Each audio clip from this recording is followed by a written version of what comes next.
Welcome back. Today, we'll talk Olympic highlights.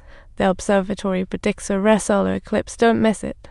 Businesses are buzzing with excitement, and in the noodle shop, everyone's curious about what Erlang is up to, while he's quietly eavesdropping in. After eating, Erlang tries to pay, but the boss says the money's expired. But the generous boss offers to treat him. So Erlang happily leaves the noodle shop. Erlang goes to a tree, but meets the wanted black dog. The dog barks unfriendly. When he picks up a stick, the black dog stops chasing and marks its territory. Erlang heads home along his neighbor Mr. Lust's path, only to find he can't open his front door.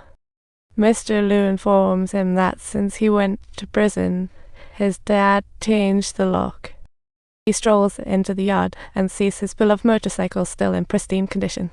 A long-lost smile bursts onto Erlang's face, only to be interrupted by the sound of glass shattering outside. He instantly realizes it's got to be someone he was chasing back in the day, leading to a disaster. Thinking back, he feels wronged.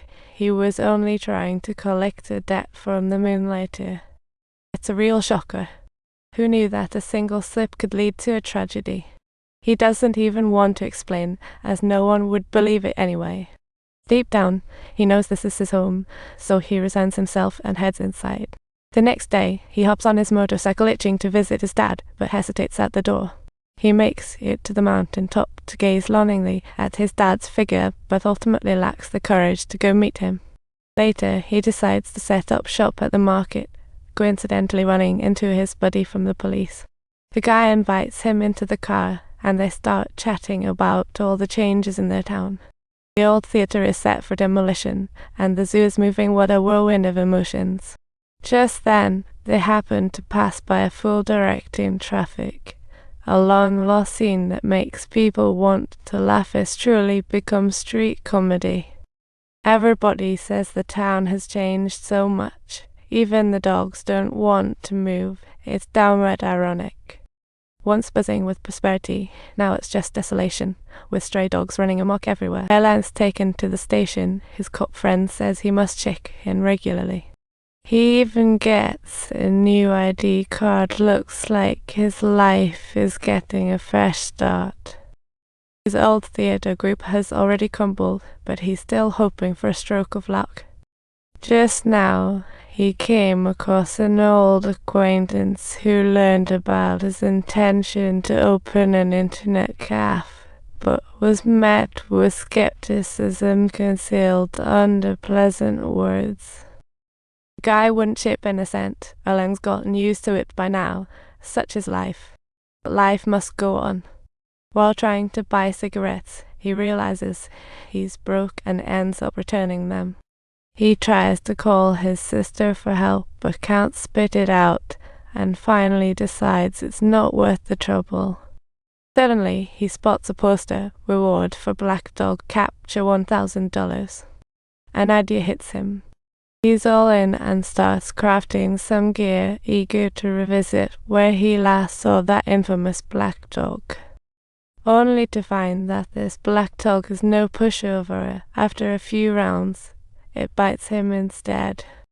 So he comes back empty-handed and has to get a rabies vaccine.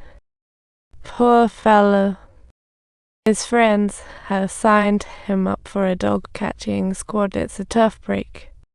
The dog-catching team gathers at a restaurant, with a leader whimsically nicknamed Medicine Uncle. What a character. The captain asks Erlang to introduce himself, but he stays silent, prompting Medicine Uncle to step up.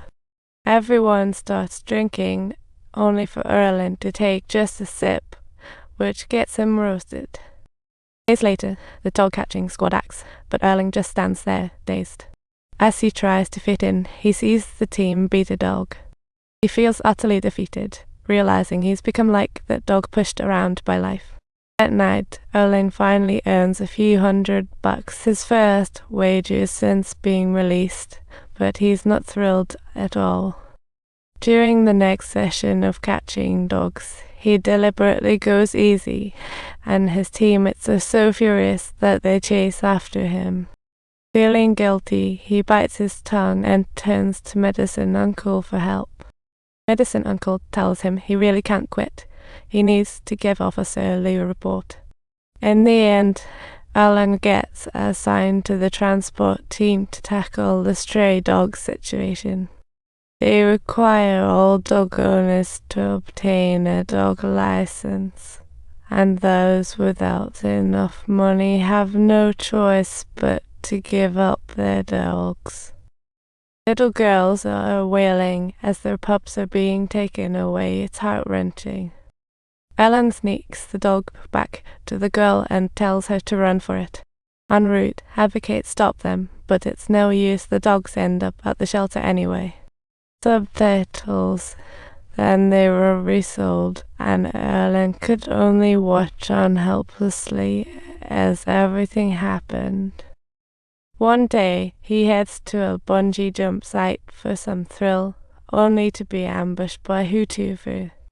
Hutufu drenches his bungee cord in gasoline and lights it up. Talk about high stakes.